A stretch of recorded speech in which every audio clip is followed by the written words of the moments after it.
Bu'uura waan hundaa ibsituu amantii, calaqqee Kiristoos fannifamuu isaatii, hundee kiristaanaa jalqaba waa maraa, kan dhuma hin qabnes si qofa jaalalaa.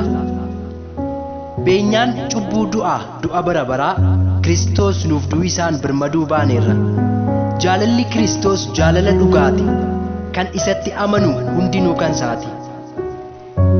Dabarsee nuuf kenne tokkicha ilma isaa, gatii cubbuu keenyaa godhee hoolaa aarsaa. Jaalalli kennaadha, kennaa nuuf kenname, eeyyee hin hinaafu hin dhaabatu iddoo gadhee. Afaan ergamootaa dubbachuu danda'ee, laphee kiyya keessaa jaalalli yoo dhibe, egaa ta'uu kooti sibiila kililchu yookiis koshkosh jedhuu dhibbe. Jaalalli dhugaadha, kan hafee jiraatu, isa kan qabaateef jireenya kan laatu. Kiristoos jaalala isa mudaa hin qabne, tikee hoolota isaaf lubbuu isaa isa kenne. Jaalalli addunyaa ulaagaa keewwata, qabeenyaa fi bifaan filees wal jaallata. Lakkinnoo akkas miti jaalalli inni dhugaa, akka mataa keetti jaalladhu kan biraa isa jedhudha abboommii inni duraa.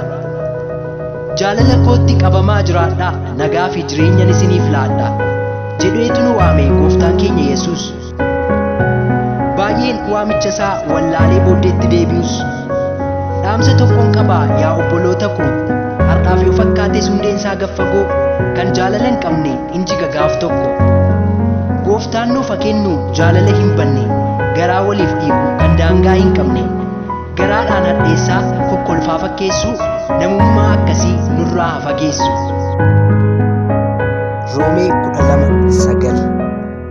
Nama jaallachuun keessan jaalala dhugaa haa ta'u, waan hamaa jibbaa, wanta gaarii ta'etti qabamaa jiraadhaa.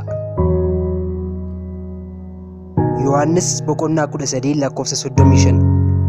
Jaalala yoo waliif qabaattan, kanaan namoonni hundinuu akka isin bartoota koo taatan in beeku jedhe.